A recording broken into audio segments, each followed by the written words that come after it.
Alguna vez te has preguntado qué ocurre en la primera hora después de que el alma abandona el cuerpo. No dentro de un año, no en el juicio final, sino en ese instante sagrado, silencioso y definitivo en el que los ojos se cierran aquí, pero se abren en otra dimensión. Hay un momento que nadie puede evitar, un segundo donde el reloj de la tierra se detiene, y comienza el reloj de la eternidad. La habitación puede estar llena de personas llorando, pero el alma ya no escucha el ruido del mundo. La primera hora del alma fallecida no es un vacío, es un despertar. No es oscuridad, es revelación. En esa primera hora no importan los títulos, ni el dinero, ni los aplausos. Lo único que pesa es la verdad de lo que fuiste cuando nadie te veía, la verdad de tus decisiones pequeñas, la verdad de tus silencios, de tus perdones negados, de tus oportunidades ignoradas. Muchos viven como si ese momento no fuera alegre jamás, postergan el arrepentimiento, posponen el amor, aplazan la reconciliación, pero cuando el alma cruza es umbral invisible, ya no hay excusas, ya no hay máscaras, ya no hay aplazamiento. La primera hora del alma fallecida es un encuentro con la memoria completa de tu vida. Cada palabra pronunciada, cada herida causada, cada gesto de bondad que parecía insignificante, todo cobra un peso eterno. Hoy no vengo a hablar para asustar, vengo a despertar, por comprender lo que sucede en esa primera hora no es para los muertos, es para los que todavía respiran. Es para ti que aún puedes cambiar, es para ti que aún puedes perdonar, es para ti que todavía puedes decidir cómo será ese momento.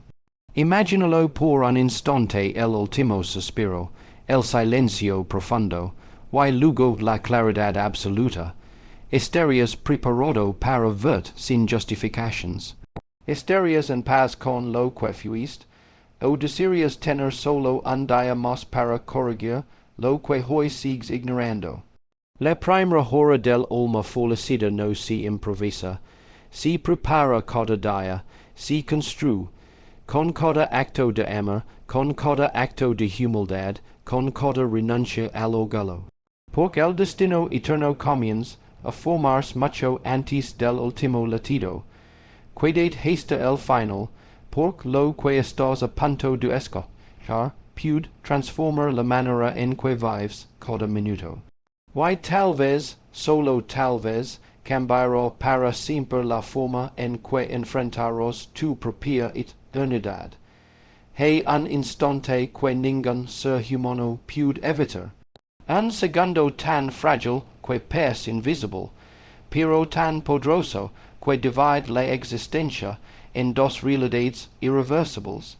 Es el momento en que el cuerpo exhala por última vez y algo más profundo, más real que la carne, comienza a desprenderse en silencio. No hay ruido de cadenas rompiéndose, no hay luces de espectáculo, solo una separación que no se ve con los ojos físicos, pero que transforma por completo la condición del ser. Ese instante no siempre es dramático. A veces ocurre en una habitación blanca de hospital, rodeada de máquinas que emiten sonidos mecánicos. A veces sucede en una casa humilde, con familiares llorando alrededor. Y otras veces ocurre en soledad absoluta, donde nadie escucha el último suspiro. Pero en todos los casos, hay una transición que no depende del escenario, sino del misterio que envuelve la vida humana. El cuerpo queda inmóvil, los ojos ya no reaccionan, el pulso desaparece. Para quienes observa, antes de fuera, todo parece haber terminado. Sin embargo, para quien ha cruzado ese umbral, todo está comenzando. La conciencia no se apoga como una lámpara. Se desplaza, se libera de los límites físicos que la contienen. La percepción cambia de dimensión. En es primer momento, la separación no es confusión, es claridad.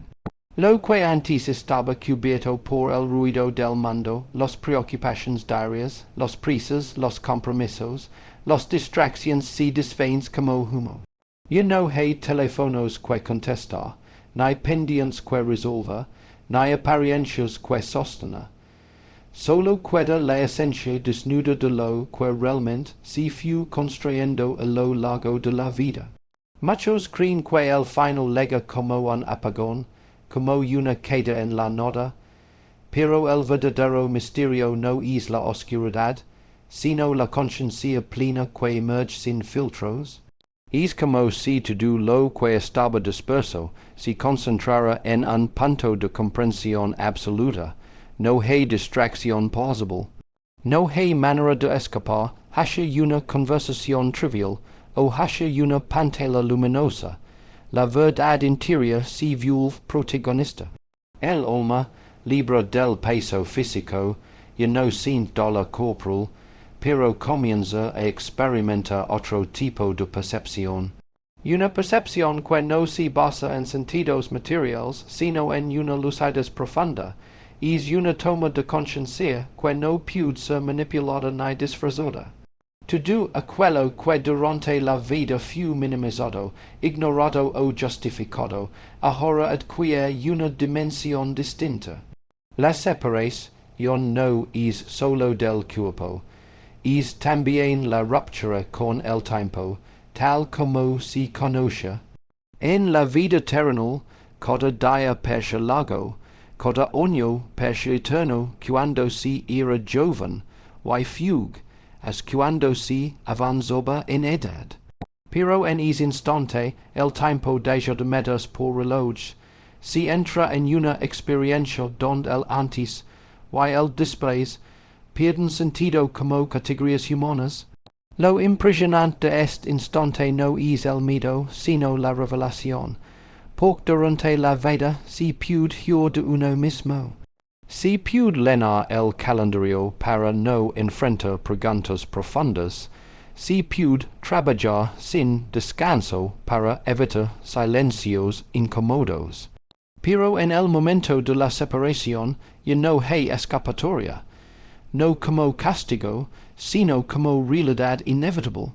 Todo lo que se fue acumulando interiormente ama, resentimiento, generosidad, egoísmo, gratitud, orgullo permanece. Nada material cruza es umbral, ni cuentas bancarias, ni propiedades, ni reconocimientos públicos, solo la calidad del interior acompaña en esa transición. Y en esa primera fracción de eternidad surge una comprensión. La vida no fue simplemente una sucesión de días, sino una construcción constante del propio ser. Cada decisión pequeña moldeó una dirección, cada acto aparentemente insignificante dejó una huella. Lo que parece trivial ahora revela su peso verdadero. Hay algo profundamente solemne en esa separación. No es un espectáculo, es un acto íntimo entre la criatura y la verdad. Nadie más puede intervenir, ningún ser querido puede cruzar es límite para acompañar. Es una experiencia radicalmente personal. Muchos viven pensando que es instante esto de mes yodo lejos. Creen que siempre habrá un mañana para cambiar, para pedir perdón, para reconciliarse, para empezar de nuevo. Pero la separación no avisa con calendario visible, puede llegar en juventud o en vejez, en enfermedad o en apparent salud. Y cuando llega no pregunta si está listo.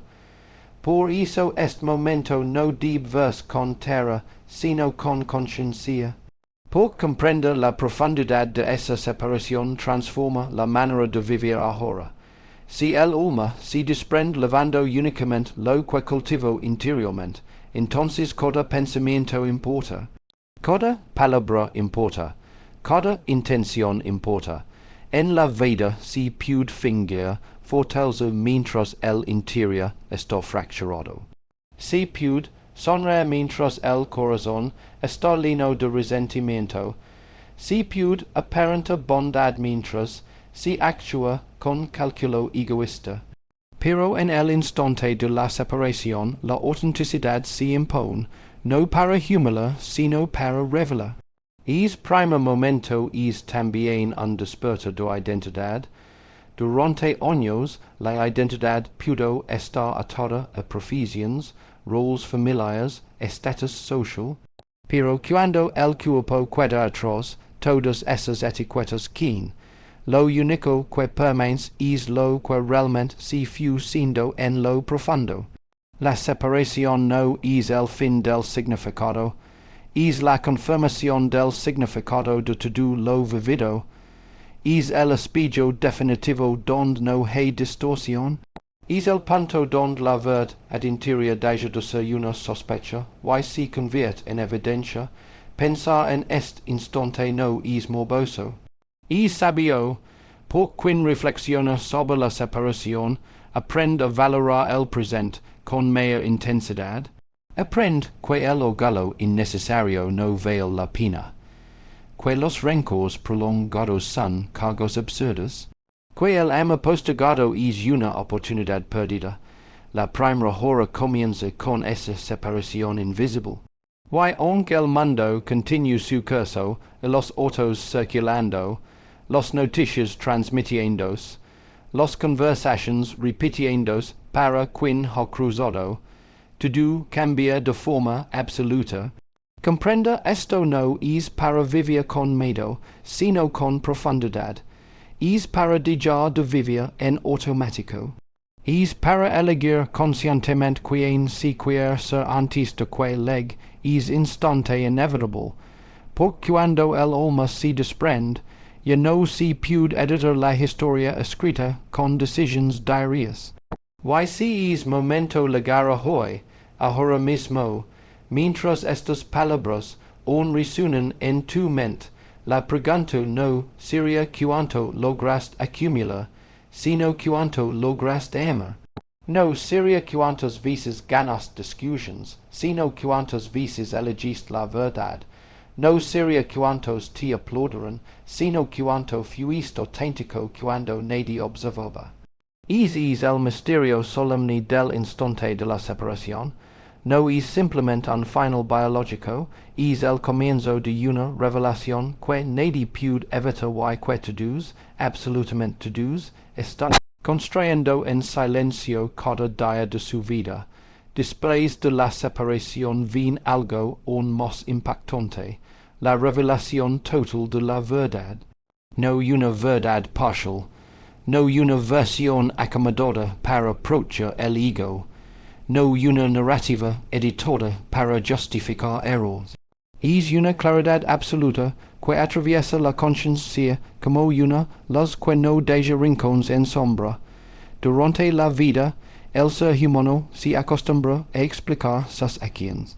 Siempre hay una razón, siempre hay un contexto, siempre hay alguien más a quien señala, lo hice porque me hirieron, respondí así porque me provocaron, calé porque no era el momento. Las justificaciones se convierten en una armadura invisible que permite seguir adelante sin enfrentar completamente las propias decisiones. Pero en esa primera hora la armadura que, no porque alguien la arranque, sino porque deja de tener sentido. La conciencia ya no necesita defenderse ante otros. Solo se encuentra frente a la realidad desnuda de lo que fue. Y lo sorprende es que la revelación no es solo sobre acciones visibles, sino sobre intenciones ocultas. En la tierra una obra puede percibirse ante los ojos de todos, pero en el interior puede haber estado motivada por orgullo, necesidad de reconocimiento o deseo de control.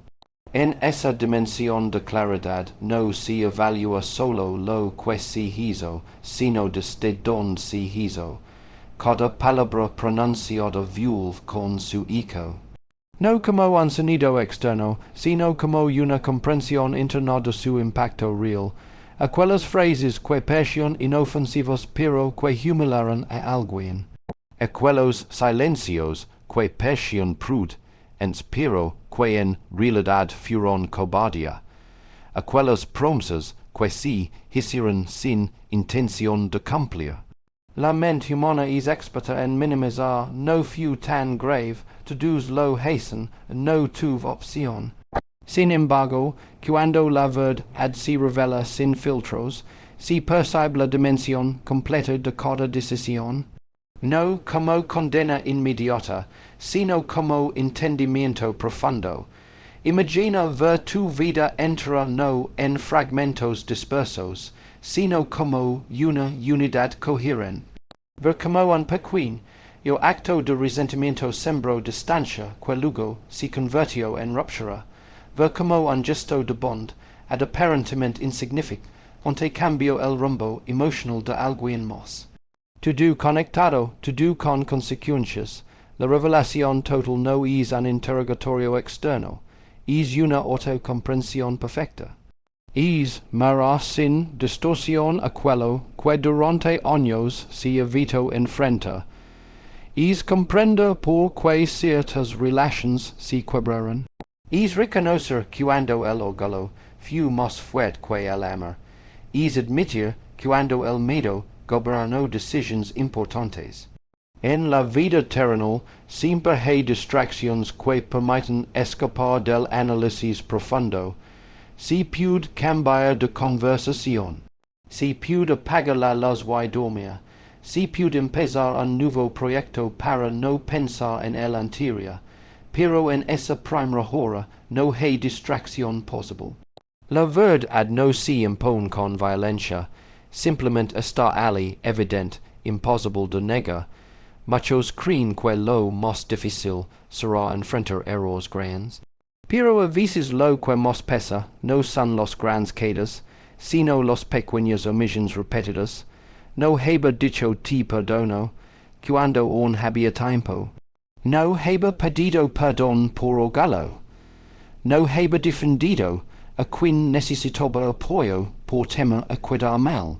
La revelación muestra no solo lo que se hizo, sino lo que se pudo haber hecho. Y esa dimensión es profundamente transformadora. Porque la vida está llena de oportunidades invisibles que se pierden por comodidad o indiferencia. También hay algo luminoso en esta claridad. No todo es confrontación dolorosa. Los actos de amor auténtico brillan con una intensidad que tal vez nunca se percibió completamente en la tierra. Aquella ayuda dada en secreto, aquel sacrificio hecho sin buscar reconocimiento, aquella oración silenciosa por alguien que nunca supo. En la revelación total, la verdad no exagera ni minimiza, simplemente muestra, y en es mostrar, el alma comprende su propia coherencia o incoherencia. Comprende si vivió alineada con lo que decía creer o si hubo una distancia constante entre discurso y acción. Es un momento donde desaparecen las comparaciones. Durante la vida es fácil medirse con otros para sentirse mejor. No soy tan malo como aquel, he hecho más que muchos, pero en la revelación la comparación pierde sentido. Solo existe la relación entre lo que se fue llamado a ser y lo que realmente se eligió ser. Lo que se revela no es solo comportamiento externo, sino estado interior. Hubo gratitud o queja constante, hubo humildad o necesidad, ad permanente de tener la razón, hubo compasión o juicio rápido. Cada disposición interna adquiere forma clara. La verdad completa también libera de autoengaños.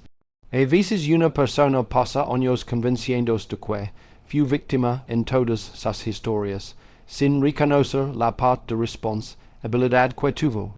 En esa primera hora, la narrativa si equilibra, si vi el dolor recibido, pero también el dolor causado. Este momento no puede ser sobornado con palabras bonitas, ni con títulos acumulados. No se puede negociar con excusas tardías. Porque la revelación no es una negociación, es una manifestación. Pensar en esta claridad debería cambiar la forma en que se vive hoy. Porque si cada intención será expuesta con transparencia total, entonces la autenticidad se convierte en prioridad. Ya no se trata de pensar correcto, sino de serlo en lo profundo. La revelación total de la verdad no es una sorpresa arbitraria. Es la consecuencia natural de haber vivido con libertad. Cada día ofreció options, cada circunstancia presentó decisions. While la suma de esas elecciones construye una identidad real. Cuando la verdad se manifiesta sin filtros, el alma comprende la magnitud de su propia libertad pasada. Comprende que cada pequeña elección fue una semilla. Algunas germinaron en amor, otras en indiferencia, otras en daño. Y en esa comprensión no hay ruido, no hay multitudes opinando, no hay redes sociales reaccionando. Solo una conciencia frente a su propia historia completa. Reflexionar sobre esta revelación no es un ejercicio oscuro, es una invitación a vivir con coherencia, a reducir la distancia entre lo que se cree y lo que se practica, a elegir el bien no por apariencia, sino por convicción. Porque si hoy mismo llegara esa primera hora, la pregunta no sería que pensaran los demás sobre tu vida, sino que fue verdaderamente tu vida. No lo que proyectaste, sino lo que realmente habitaba en tu interior. Y esa verdad, que un día será absolutamente clara, y así estoy escribiendo ahora mismo en cada pensamiento, en cada reacción, en cada decisión aparentemente pequeña que tomas cuando nadie te observa.